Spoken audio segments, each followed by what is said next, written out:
Hello and welcome everyone to episode 148 of One Piece at a Time, the One Piece read-through podcast where we read and discuss 5 chapters of the One Piece manga each and every week. I'm your host, Derrick and I'm joined by my wonderful co-host and freelance letterer at Shonen Jump, Brandon Bovia. How you doing, Brandon? I'm doing pretty good. I'm, of course, Brandon Bovia, letterer of manga like Dragon Ball Super, Kaiju number 8, and we're here for some more Punk Hazard. Before we started recording, I feel like I was a little down on this set. I don't know if I'm that down on it, but you know, it's certainly it is a set of 5 chapters from the Punk Hazard arc in the manga called One Piece. See that this is where it's going to get interesting. Where I'm like, I blasted through these chapters. I got to 680. I'm like, wait, I'm done.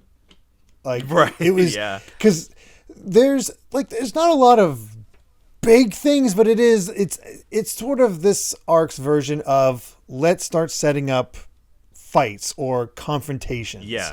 I like how everything's been sort of delegated out, which makes it pretty interesting. And there's some really good sequences here, especially with Tashigi. I think Tashigi gets a little bit of a chance to stand out. Not a whole lot, but a little bit of a chance. Yeah. And the G5 members. That seems to be the big focus for this one. Yeah, definitely. Honestly, kind of a reduced focus on the Straw Hats themselves, come to think of it. Yeah, which not always a bad thing. Yeah, and certainly not. There's not a criticism by any means. No.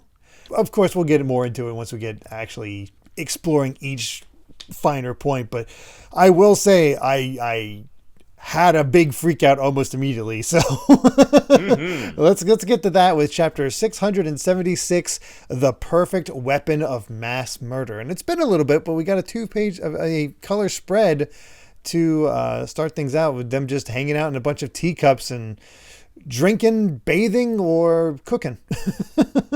Yeah. It's honestly seems like a pretty cozy, pretty wild teacup ride. I kind of really wonder about the context of this one. I have no idea. It's very out there. Like Luffy's holding a magnifying glass, wearing a gold crown. Yeah, and the words underneath, how brazen-faced they are about their wrongdoing. What does that mean? What are they doing wrong here? Unless they stole all the treasure in all the cups. I don't know. Yeah, I do not know.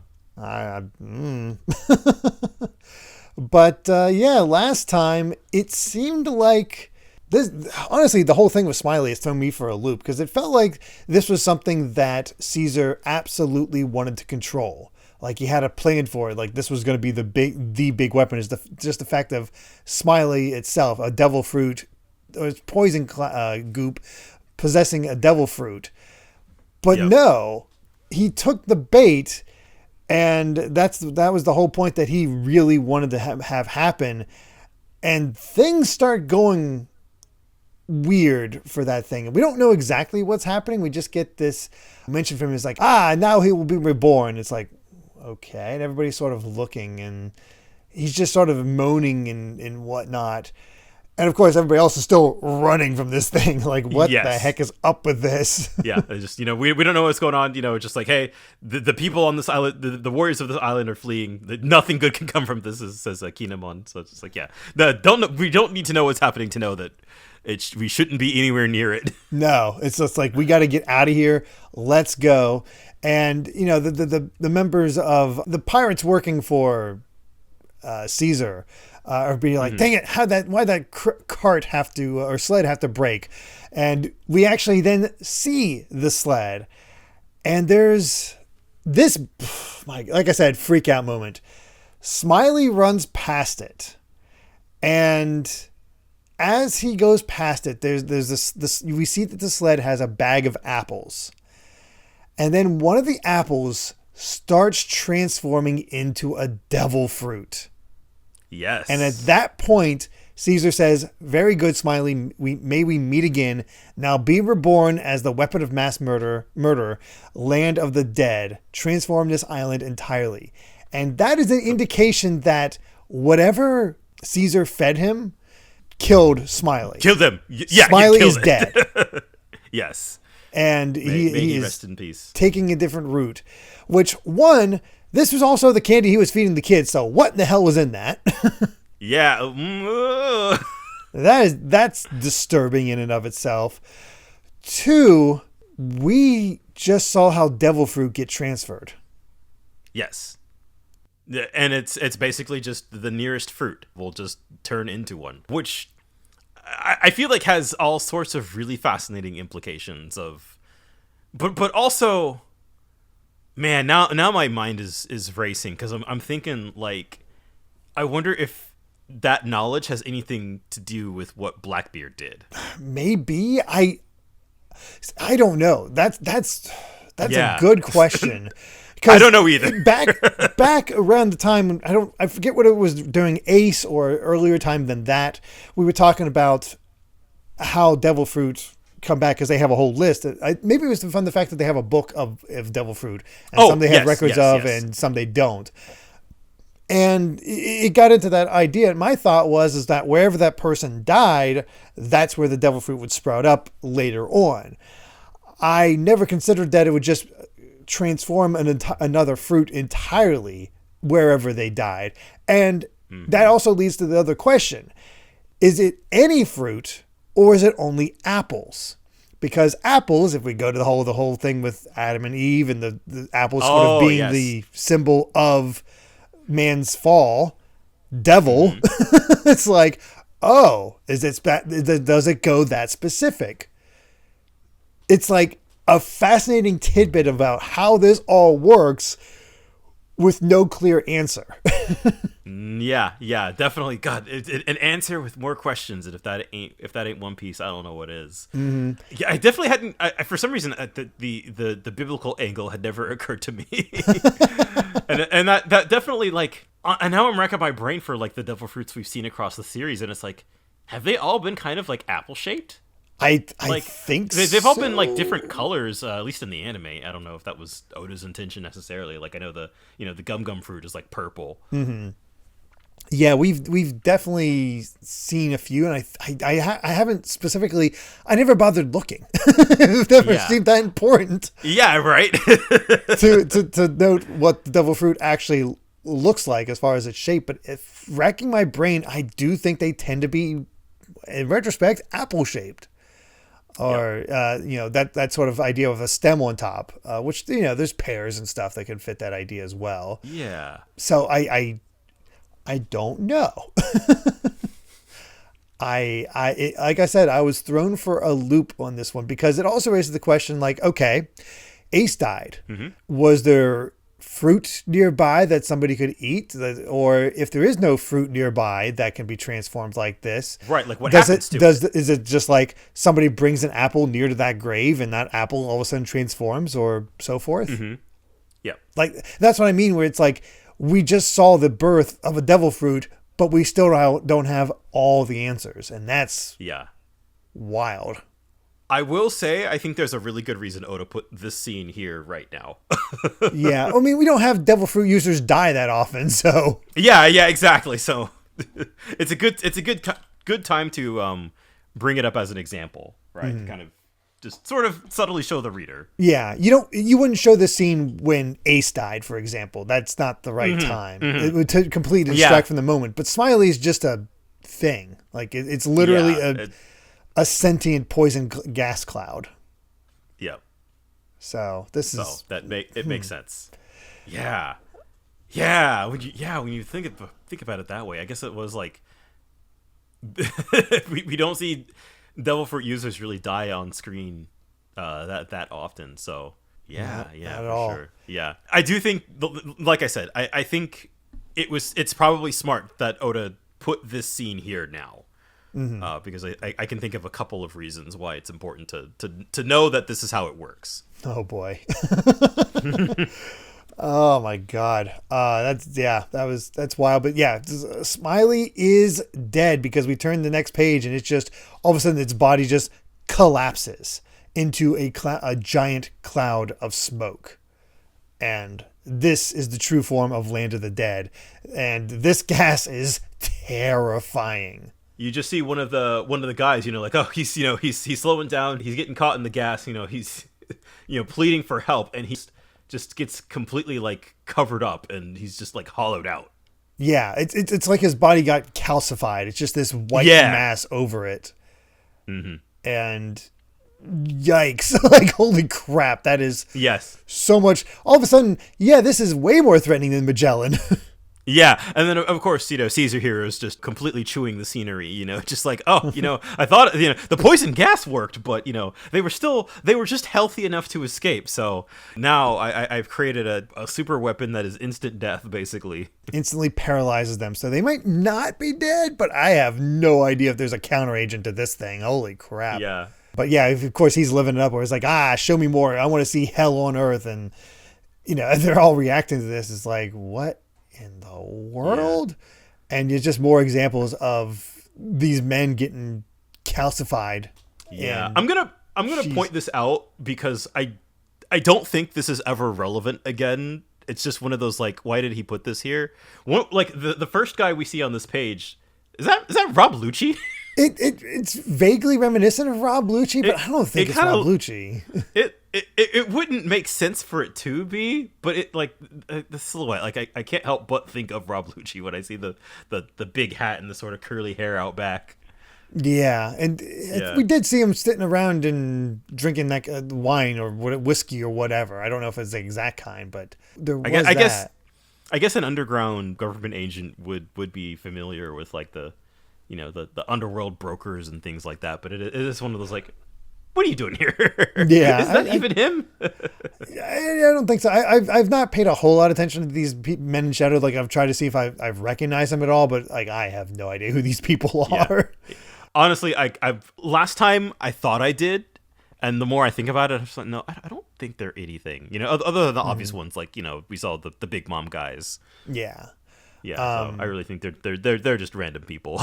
Mm-hmm. But yeah, that one panel of like showing that the tears are frozen on these guys. It's just jeez. Yeah, it is, as they say, it's horror movie stuff.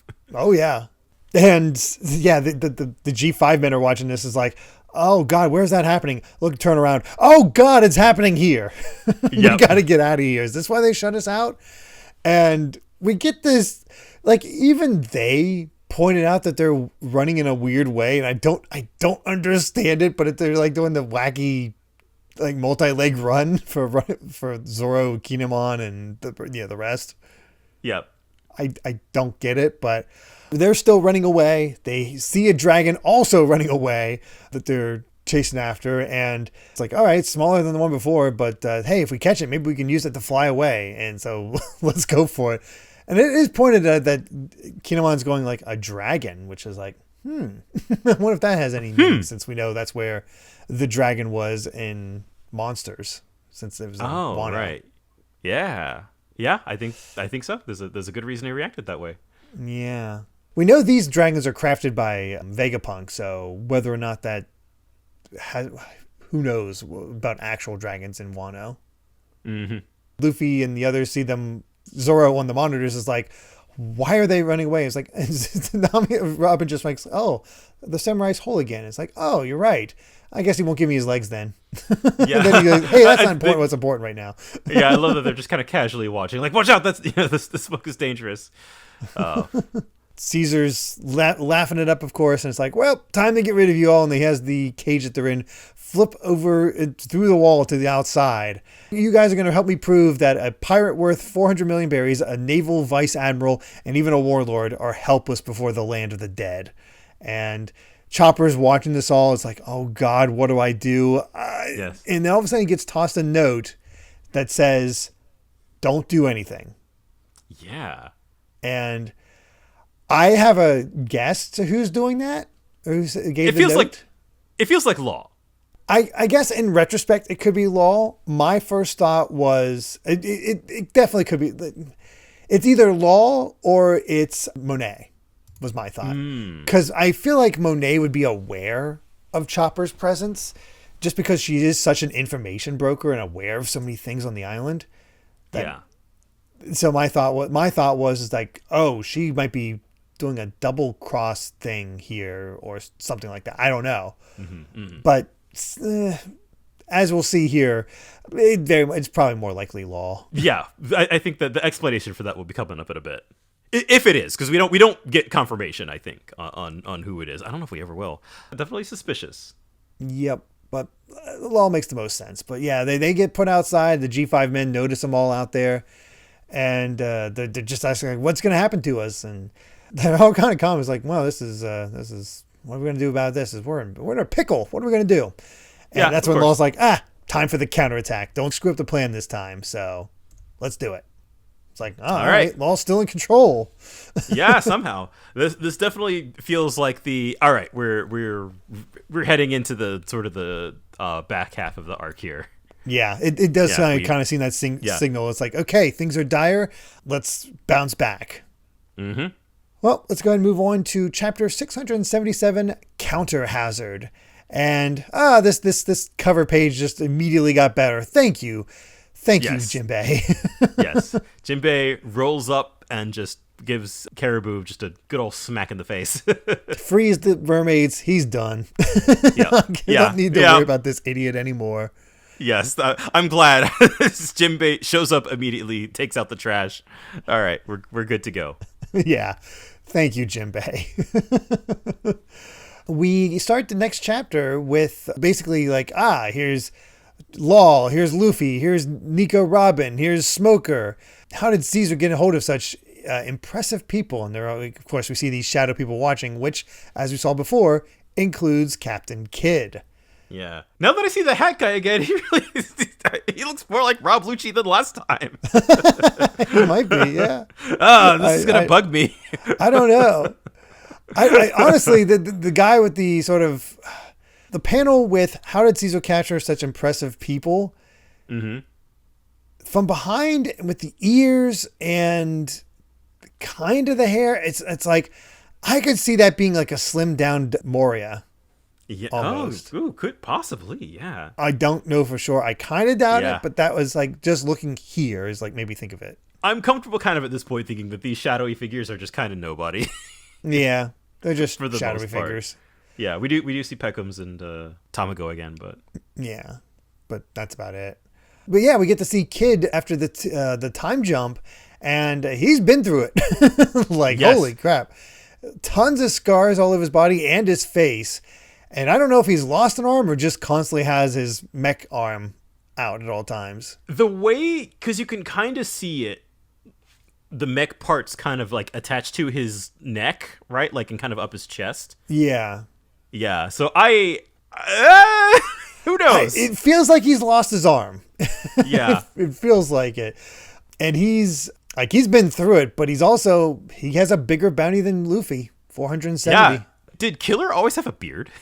No, the beard is new. So that's the big change for Killers. He has a beard. Coming out under the mask is so funny. It really is. And Killer has some plans. He's like, has some tact and whatnot that I would not expect from a guy named Killer. Yep. Going here. It's like, hey, keep it cool. It's like, I know. And it turns out that they have some visitors.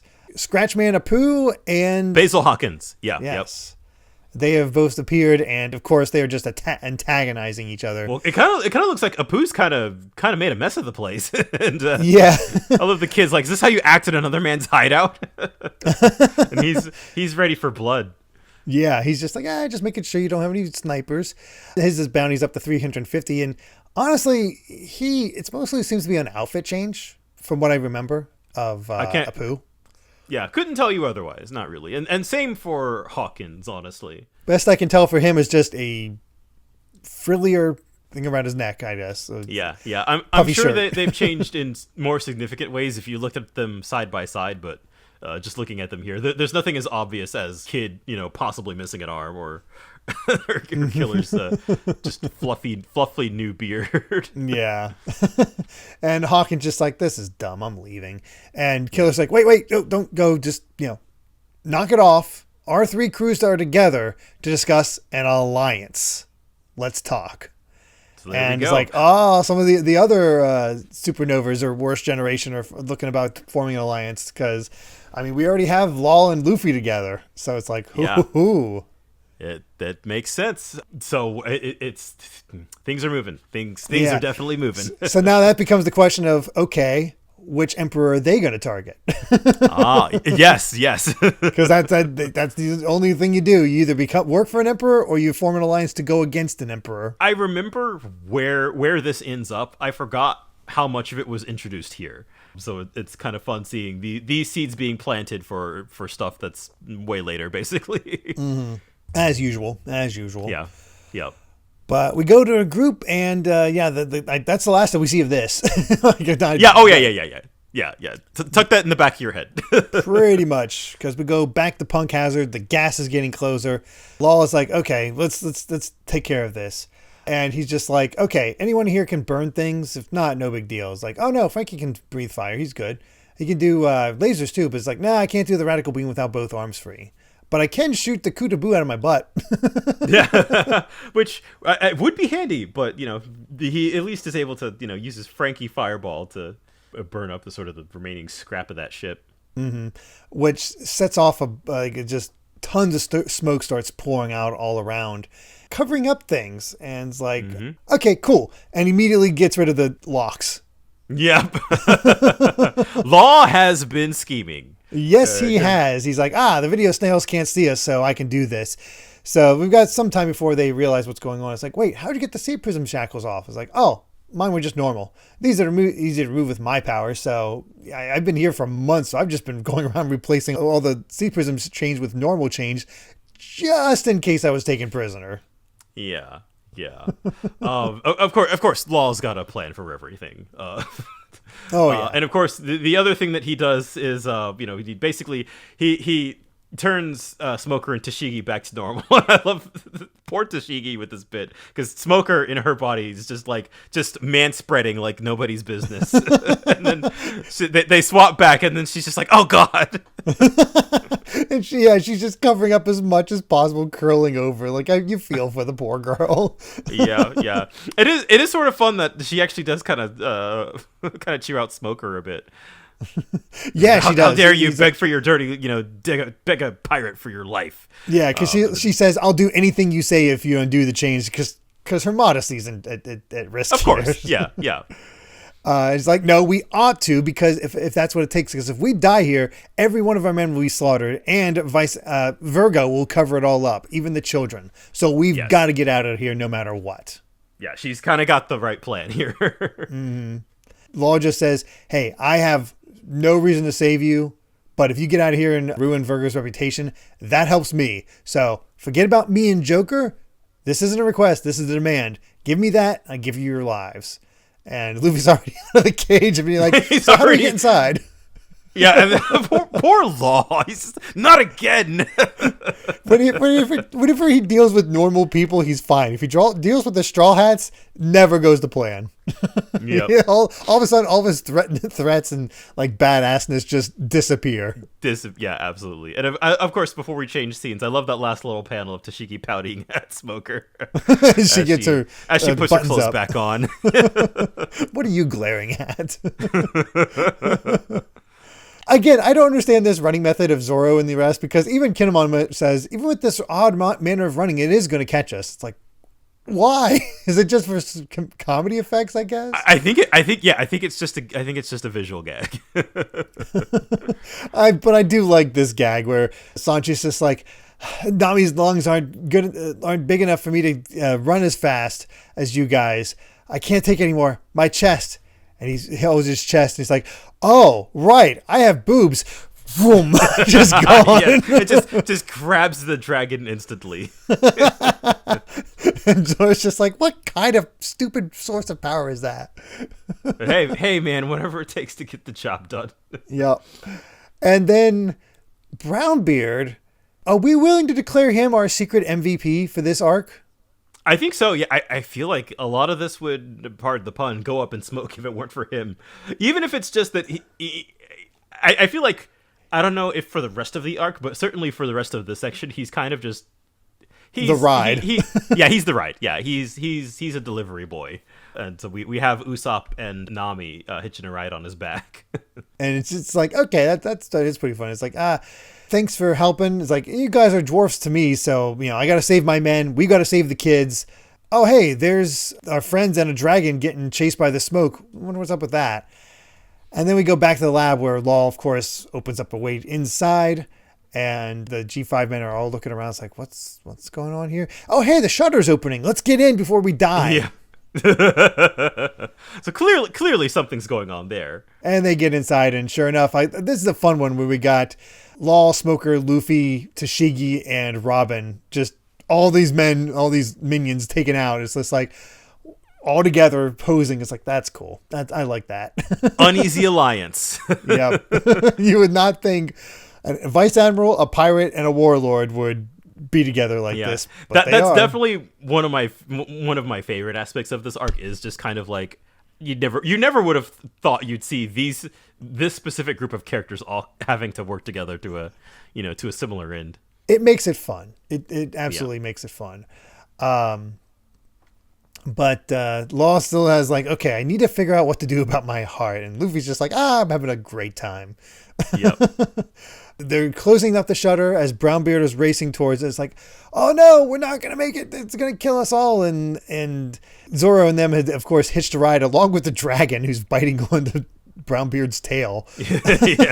Kinemon is able to cut through steel, and they just cut through the door that's closing, making it inside to, not safety, because now the door's cut open. They're not safe. The gas can come inside. Yeah, the poor G5 guys are just freaking out. Just like, oh, God. And, of course, Luffy's just all about it. He's just, all right, let's raise some hell.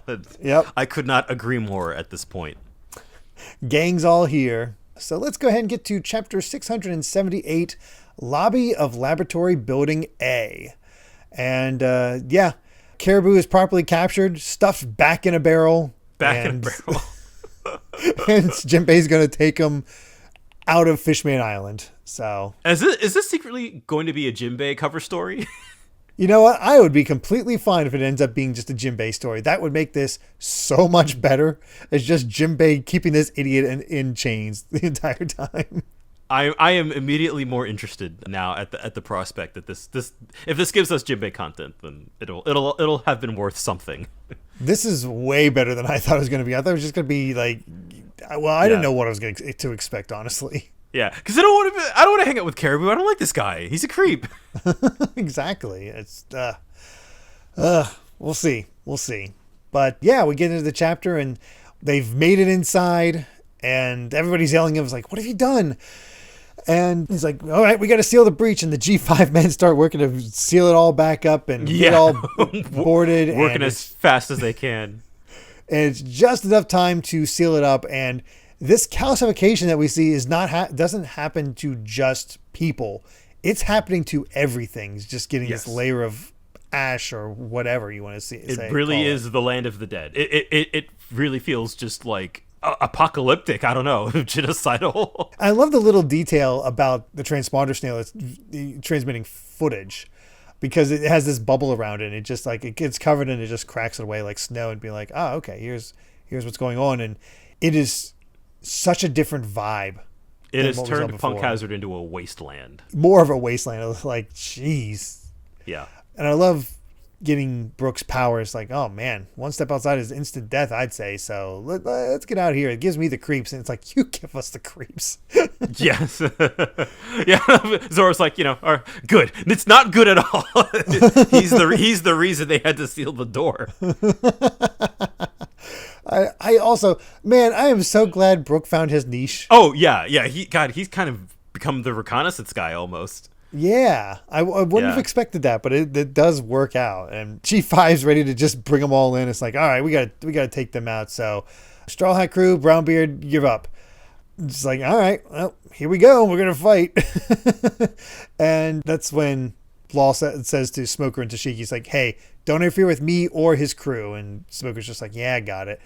And that's when Robin calls out, and not Robin, but Nami calls out to Law, turn us back. And Sanji's like, you don't have to turn us back. No. No, the dream is dead. And that's when Nami's like, I'm back. Wait, why am I wearing a different coat? Did you take my clothes off? It's like, there's a very just- good reason. Blah. Yeah, I love this. That it's just Usopp tells Sanji like, "Oh, Nami got beaten by Caesar pretty bad in your body," and then he's just like, "Oh, thank goodness! I'm so glad it was only my body that got harmed." Usopp's just crying in sympathy. I'm proud of you, pal. So everybody's finally back in their own body. Yeah, wow. The body swap segment, honestly, it lasted a bit longer than I remembered. Yeah, same. It was like 3 episodes of I this. don't know if I could remember when they actually all swapped back to where they were before. Yeah. Because I left off at Punk Hazard, but I don't exactly. When I get to a certain thing, I'll mention it, but that might be it. But I'm unsure whether because essentially almost everything here is new to me. Okay. Yeah. But not everything, and I'll get to that. Well, I can tell. Nah, I'll just wait a little bit. There's one last little piece. But that's when Laws calls out to everybody, okay, the laboratory is entirely surrounded by poison, but there is one way to get straight to the sea without coming in contact with the outside air. There's a giant gate marked structure R66. We only have 2 hours at best, so we need to get out here before then, or else I can't guarantee your survival. It's like, oh, something going to happen? Well, we're going to try something with unpredictable results. Oh, okay, in that case. This is Luffy and Law, by the way. Yeah, I'm coming for you, Caesar.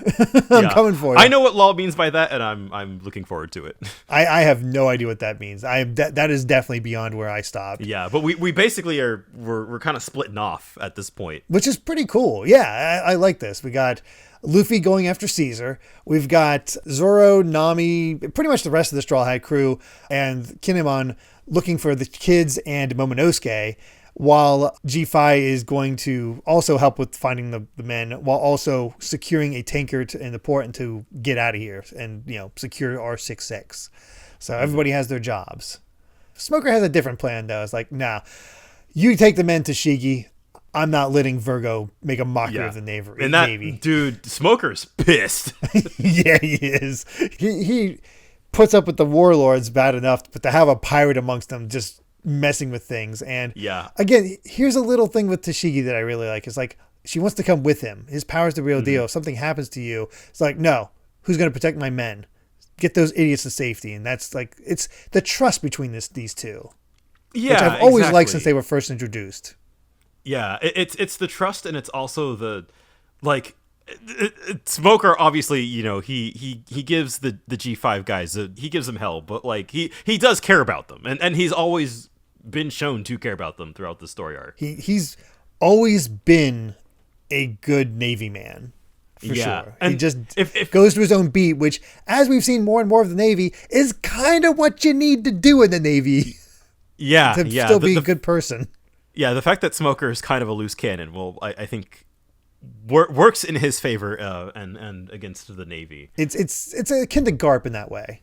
Yeah, that's very much what I was thinking. We get to him and they're just like, Zora's finding out that Luffy lost once already. It's like, no, he's Caesar was bragging about suffocating with gas, so we got to stop being careless. So we're gonna really do the job right. And Luffy's like, I won't be careless again. And then immediately just starts having fun by taking out some of the random guys by going gum gum UFO and just laughing as he like flies off. Yeah, we got a brand new attack with gum gum UFO, sure. Yeah, he's like he's flying by spinning his legs around. Oh, it's great. It's great. Good stuff. And that's how the chapter ends. It's also really funny in retrospect because they have a few pages here from, since it's technically the end of the volume, advertising other Shonen Jump stuff where there's something called Siren, which I've never heard of, but I was like, oh my God, what? This is when One Punch Man started coming out and Bakuman. This would have been around, because this is about 2012, 2013-ish, so this is actually around where Bakuman ended. Oh, right, because they have the complete box set advertised as well. Oh, yeah, so it's probably over by this point, which, just the beginning of One Punch Man, basically. It's like, oh my God. Yeah. We still have, I mean, the fact that we're in, kind of 2013-ish territory is like, man, we've come such a long way, but also we are still 11 years behind in terms of content. It's just like, oh, geez. Yeah. Like I said, I've never heard of Siren. I don't think that stuck around at all. Yeah. Siren, that's an interesting one. It's kind of an underrated, I cannot speak to its quality, but I know it's one of those ones that the fans of it are kind of like, man, that got kind of lost in the shuffle because it was one of those kind of supernatural, otherworldly action series, I think, and I think it ran for a good while too, like really? 20 volumes, I want to say, maybe even That's longer a than decent that. run. Yeah, it definitely wasn't like, oh, it's bad and got canceled like half the things I work on. No, that's so sad. A lot of your stuff isn't even bad. It just didn't find its audience in time, which is unfortunate. Oh yeah, definitely. That's that's just how Shonen Jump works. Yeah. That do be the system. Well, let's get to chapter 679, the G5 Spirit. And as Jinbei's escorting Caribou, here comes Korobu. We haven't seen Korobu in a while, but hey, he's here to got save the his ship brother together again. Yeah. I have a feeling this isn't going to be much issue for Jinbei. No, no, not at all. Korobu definitely seemed like the weaker of the two, but maybe I'm wrong. Could be surprised. Yeah. Who knows? I certainly don't know. Got nothing. Of course, Caesar is just completely happy. He's like, it's over. There's no possible place for life to exist on Punk Hazard. But I can't see the G5 at the front entrance. And why is there no footage? This is my big demonstration. Plus, we don't have a good view inside of the cage. So, are they good and dead? And he's stupid. And that's when Monet's like, "It's like, what do you think, Virgo?" Is like, the fact that we can't see G5 is proof they escaped. So, these men are just stupid. So they couldn't have escaped on their own. So we got to put a stop to this. They've definitely escaped. And sure enough, that's when somebody comes in and is like, Luffy has led all of our foes into the lobby of Structure A. So it's like, oh, how do they open that? Like, how do they even get out of the cage? And this is all bad. And that's when Chopper's like, oh, they're okay. I'm out of here. Yes. It's kind of fun. I had like Chopper feels like he's kind of on his own quest too. Yeah, especially because he did succeed in his mission. He's got, I figured out how the drug works, and I've got a sedative to use. So he's prepped to go. And here's the other reason I thought Monet might be the one that tossed him that note, because there's just a single panel of her sort of looking the way he went silently, and it's like, did she give that note? And just noticed him and was like, oh, I'll have to take care of that later. I guess that's the big question for me. I'm genuinely unsure. Yeah, it really could be either or. Yeah. Either way, Caesar's getting things broken down. Like, okay, what's going on here? It's like, okay, they're looking to escape, so they're going to head for the R66. So let's shut down the hallway between structures A and B. And that's when we start getting, we're getting towards the end of it, when we got like, bring out the maps. Yeah, it's map time, baby. So we got Structure A, Structure B. We got where R66 is, Caesar's lab, and then whatever D is, which is probably like the kids, if I had to guess. But yeah, it's like, okay, destroy the walls of the building and let the land of the dead flow inside. But we still have guards. It's like, no, just do it. Kill them. They're dead, whatever. Yeah. Also, make sure to film this, because we got to make sure to keep showing this off to our brokers. That feels like it's going to backfire, if I had to guess. Yeah. That's Caesar's plan to deal with them, but that's when Virgo's like, yeah, you're only going to catch small fire with that trap. If Law and Smoker get away, I'm in trouble, so I got to take care of this as well. And we get more of his sort of like gimmick where he's like, I don't see my sword. It's like, you're not a swordsman. All right, I'm not a swordsman. All right, well, let's go crack a few skulls. Which is weird, because didn't we see him use like a bamboo sword? I think so. That's the thing, right? Like, Virgo's such a cool dude, and I feel like the joke with him just falls so flat to me. Which is the joke, I think. But I think so. Like, it's just like, it's so stupid, but it's on such a cool character, because he has a spoon just stuck to his face this entire time. It's so bizarre. I don't quite get it, but whatever. Luffy's on his rampage where he's upset about this man like having a bunch of normal legs to make himself look like a spider. He isn't really. Yeah, I'm not buying it. Those aren't animal legs. And all of a sudden, an alarm starts going off. It's like, oh, the gate's about to shut. So they're going to try to trap us. So you're going to want to get your men in here pretty quick. Meanwhile, G5 and the Straw Hats are still fighting. They haven't gotten the memo yet that they're kind of supposed to be working together. G5 easily gets beaten through, which I do like this Yeah. panel of Kinemon, Zoro, and Brook working together where it burns, it hurts, it freezes. Yes, we got all those swordsmen together, which feels like this is a powerhouse. And again, it's cool to see how like Kinemon is strong. Yeah. And honestly, that's another thing I took away from this is Kinemon is sort of melding in with the Straw Hats pretty well at this point. Yeah. Now that we've put him back together, like he just kind of feels like another one of them. Usopp's cheering him on, and Brownbeard still working as a ferry service at this point. It's like, okay, Yeah. I don't mind giving you a ride, but why'd you have to bring the dragon in here? Well, we thought it would help us fly away from the gas. Like, it can't fly because it was given a sedative. Bringing it inside might have been a mistake. And Nami's just like, well, it looks kind of cute to me. And it's just like, duh. Oh, It is very cute at that it is a little point. cute. Yeah. But just as Zoro and G5 is about to be to clash again, here comes Tashigi blocking Zoro's strike. And it's like, oh, so it's Captain Copycat now. You don't seem intent on fighting. He's still mad. Yeah, he still can't stand it. It's not doesn't seem to be as big of a deal, but Yeah. I don't know if that'll ever amount to anything. I really don't think so. I feel like it's one of those things that Oda just dropped. Yeah. Like there's an idea there. It was like, where do I go from here? Really, it's Yeah. It's the sad fact that Zoro's backstory is the weakest of the crew. Yeah. Definitely the most in need of being fleshed out. But I do kind of like the misdirection here where, just gonna like, Zoro's like, you don't seem intent on fighting though. And then, this sort of, take a beat and Tashiki's like, yeah, correct. Now be on your way. Keep moving. We got to go. We got to get through this gate, and Caesar wants to trap us here. So there'll be no escape off Punk Hazard. So we got to get through here. So let's do it. And that's when everybody starts rushing for the gate. And here's Robin out of nowhere. And it's like, oh, I'm here because Luffy asked me to take care of something. And Nami already has a nickname for Brownbeard's Brownie. Brownie. That's good. And that's when Kinemon, Zoro, and Brook are all just like complaining. It's like, all we do is run. I can't take it anymore. They've been running so much this entire arc. They've ran across the entire island at this point. Island, basically, yeah. And even some of the guys like on Caesar's crew is like, why is Brownbeard with the pirates? Did he turn traitor on the master? Sector B is about the gate's about to close. They blast the outer wall. Caesar does, so it brings in the gas. And here it comes. It's definitely corroding everything, and they're working towards it. And they just, some of the men are starting already to be calcified.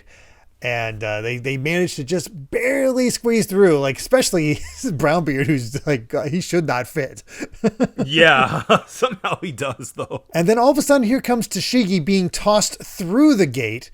And she tries to go back, is like, no, there's still sailors out there. And like, did somebody launch you? It's like, the gate's almost closed. It's like, no, it's too late.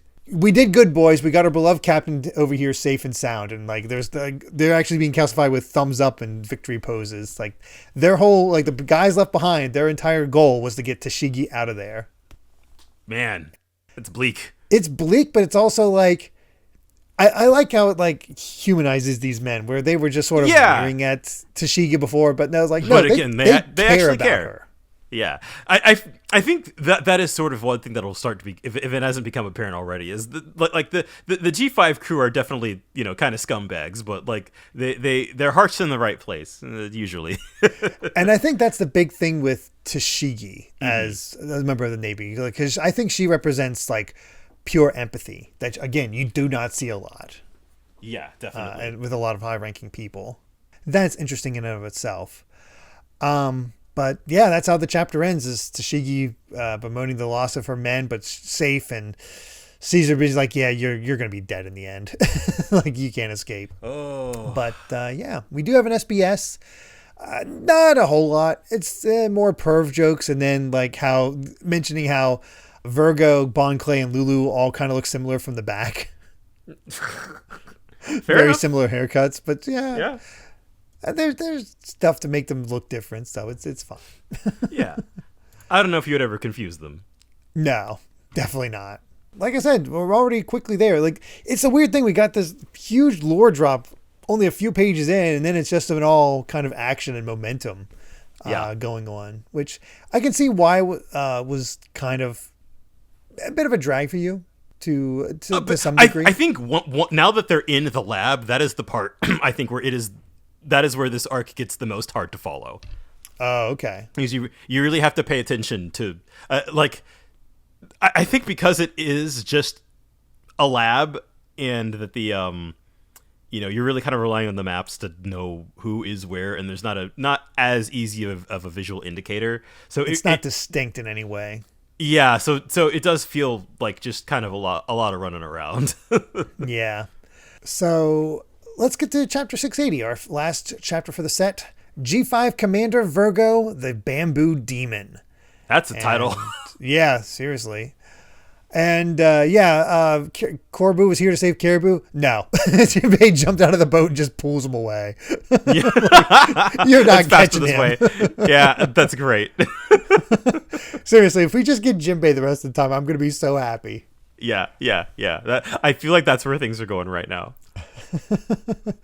We start up the chapter with everybody running away. Well, Brownbeard running away while everybody else is riding on his back. Yeah. It's just like, it's starting to get heavy. Oh, yeah. You'll have to bear our weight. There's just no other option. We're all sick and tired of running. That's a horrible reason. Get off. I love how dramatic that panel with Zoro is too, where you'll just have to bear our weight. And Kinemon is like, oh, you said your name was Brownbeard. It pains me to ask you this of you, but I wish to save my son Momonosuke, and we don't have a moment to waste. And after all that running, I'm too tired to do it myself. You know what? After all the complaining I did about all the running around, this feels like Oda lampshading it a bit. Yeah, it's there's something really funny. They're just cozying up on Brownbeard, taking off some of the heavier clothing in some cases. And they're using him as a coat hanger. Yeah, it's like, oh, you have any snacks on here or anything like that? It's like, no. Once I reach the post where my men are stationed, I'm kicking you all off and going on my way. Do you have any food? Shut up.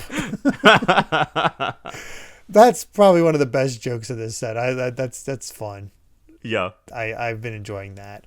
Mm-hmm. But yeah, I guess this is sort of where I can't tell if I've got further than this or not at this point. Right. I'll be honest, because the last thing I distinctly remember is everyone running from the gas inside the lab. That's where we're at right now. And yeah, that's kind of where we're at right now, but I don't remember them riding on Brownbeard. I remember it being a little bit more individualized, but I also thought that Sanji was still in Nami's body when it was happening. So that's why I think I have some events mixed up.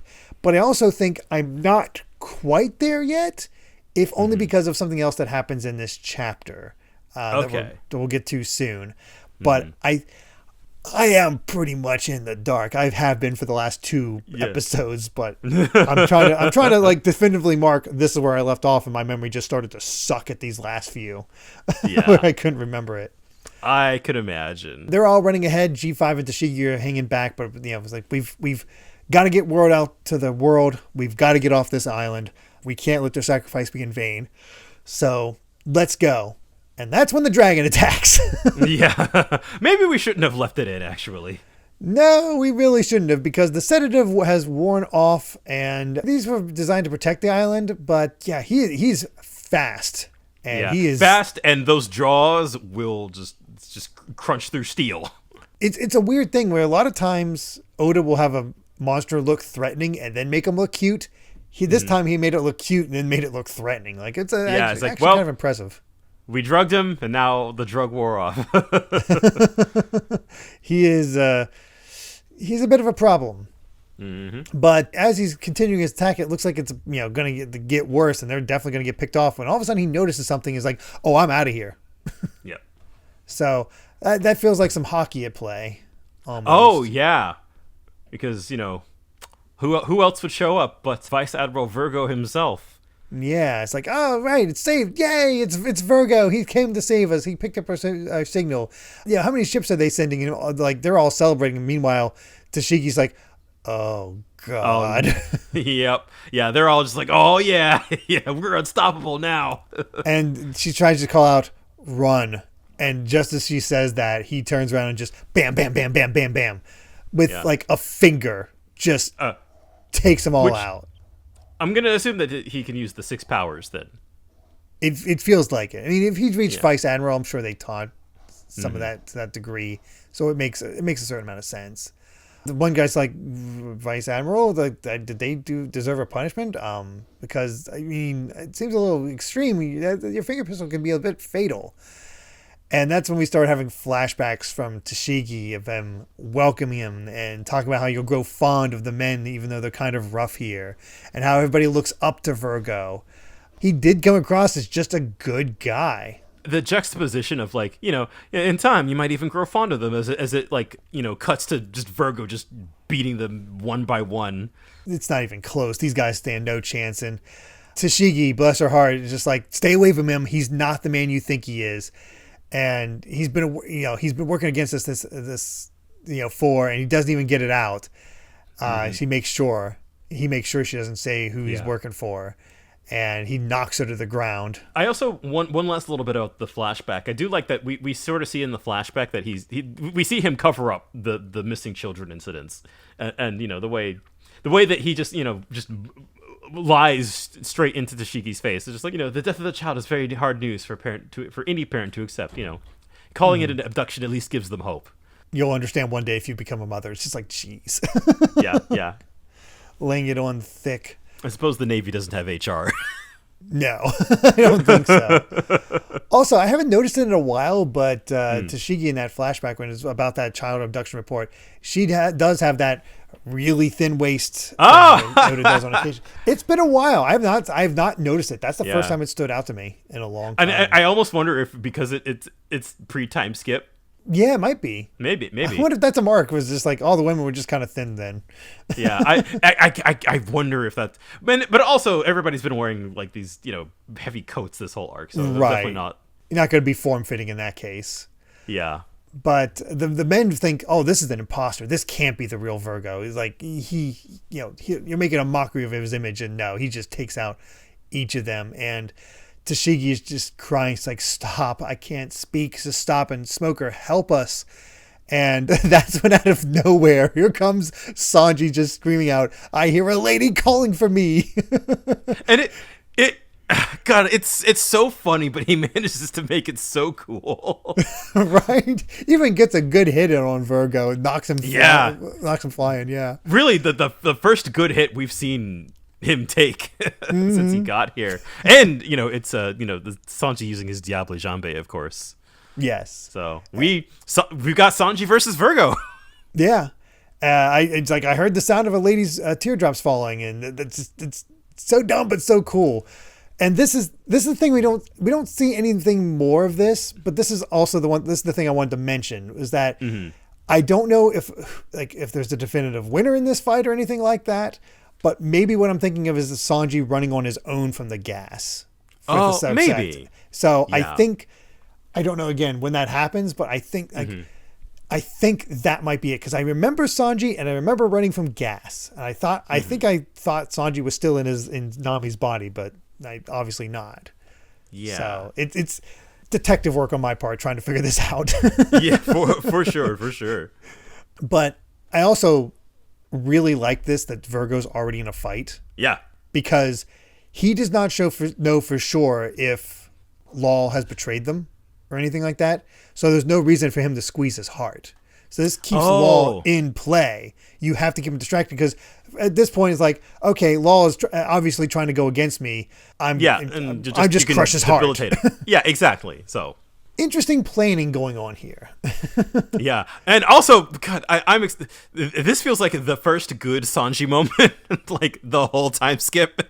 Yeah, really get in there in that way. He had some good moments individually, but it was like teaming up and taking on the big monkfish or whatever. Yeah, that is also to say that I really don't remember how this fight plays out. So I have no idea on that. Yeah. I can see Sanji potentially winning, but it's also a vice admiral, and who knows? I actually know something from slightly later on in the arc, but I don't remember how we get there, and how sort of things turn out from there. So I'm interested to see how that fight shakes out. I do love this caption though, on the Brownbeard bus. The Brownbeard bus. Yeah, I love that we've got Usopp and Zoro kind of react. It's like, oh, but Sanji just flew off. And I felt an unfamiliar presence coming from behind us, so let him just do his thing. And that's when the dragon shows up again. It's like, oh, it looks different. Oh god, the sedative is worn off. It's like this. The smaller ones are actually more dangerous. They're improved, quicker and hardier. So we need to go. And that's all we see of them. Yeah, this dragon's even more dangerous. So, oh boy. But Luffy and Smoker have raced ahead, got through Structure B, and have already reached Caesar's lab, or headed towards Caesar's lab. And Caesar's more upset. It's like, stop killing those G5 men. I want them as test subjects. I need the land of the dead to actually kill them, not you. And that's when he's like, all right, seal the closer end of the hallway and reopen the far end of the gate to let the gas in. It's just like, with Vertigo inside, yes, it's his fault for going in there, so do it. Yeah, so now he's flooding Area B, or yeah. Not quite Area B, but the connecting area between A and B. So yeah, I do love this little bit though, where it's just like Luffy's all tired out. It's like, I ran so fast I scorched the ground. Like Luffy has like fire leg powers now. I guess does this Gear 2 at work? I guess, or whatever he did for the Ace Fist, Fire Fist. Oh yeah. Just with his legs. But he gets a little time to breathe. It's like, you ready now? I said, not yet. You had it easy. You get to float through the air. He doesn't have to run. And that's when Smoker just rings the bell. It's like, he's like, listen, Virgo's mine. It's like, no, I get Caesar, so don't touch him. And this one's mine. And then that's when Caesar opens the door opens, and as soon as Luffy sees Caesar, just punch to the gut. Yeah. You're not getting away this time. Hopefully he means it. I hope so. But I have no idea on that one how that's all going to go. But that's the end. That's how we end this. We end another set with Luffy just punching Caesar. Yeah, I guess it's funny that Smoker's after Virgo, but he doesn't know where Virgo is at this point. So we're opening the door and we're like, all right, well, it's gonna be one of them. So yep, it has to be around here somewhere. I do hope it ends up being Virgo versus Smoker. Mm-hmm. I do want that for Smoker. We don't need the Straw Hats to have all the wins. Yeah, I feel like that would make the most sense to, because it's the most personal to him, right? Right. Yeah. And I guess to Law to some extent, since they have some sort of backstory together. Right. Oh no, is Sanji gonna lose? I don't know. I don't know if he'll lose or the poison gas will make him break it off. Yeah. That feels like the most likely option. Just because that poison gas is absolutely the wild card here. They need to go. Definitely. But we do have an SBS before we end things off completely, where somebody was comparing how the technique Zoro used to cut off the head of the dragon in Punk Hazard was quite similar to the one in Wanted, but though Oda did say that he made sure not to refer back to that old story, just to another big panel of it, and still had some similar ideas. It's interesting that way. Yeah.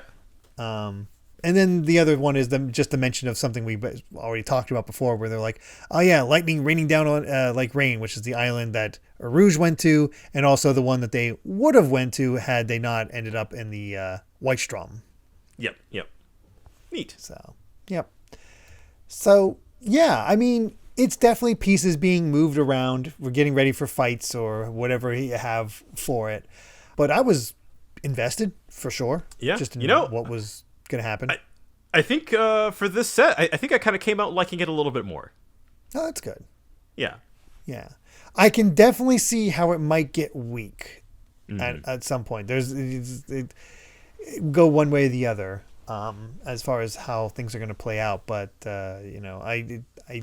if memory serves, Punk Hazard typically One Piece arcs only go to the hundreds. Like there's only, for whatever reason, around the 100 mark, it's like, all right, time for new arcs. So we're not only that have like far 20 from chapters left. Yeah. We're not that far from the end. Absolutely wild. But yeah, I enjoyed it, but not a lot of Lord stuff. It's just moving our pieces and that friggin' devil fruit. Mm-hmm. With that, I believe we've said all we've wanted to say about chapters 676 to 680 of One Piece. Thank you so much for listening, and you can find more of my ramblings and stream VODs over at BitNerd Games on YouTube, or simply BitNerd on BlueSky. And Brandon, where can everyone find you at? I'm Brandon Bovia on Twitter and BlueSky, talking about anime, manga, games, and my job. That's just pretty much it. Yeah. And if you'd like to help us out more, you can support the podcast over at patreon.com/Derrick Bittner. That's DerrickBitner to listen to the next episode ad-free 3 days early, as well as other patron-exclusive bonus episodes. So make sure to check those out and return next time as we discuss chapters 681 to 685 of One Piece. So until then, my friends, bye. Remember to take life one piece at a time.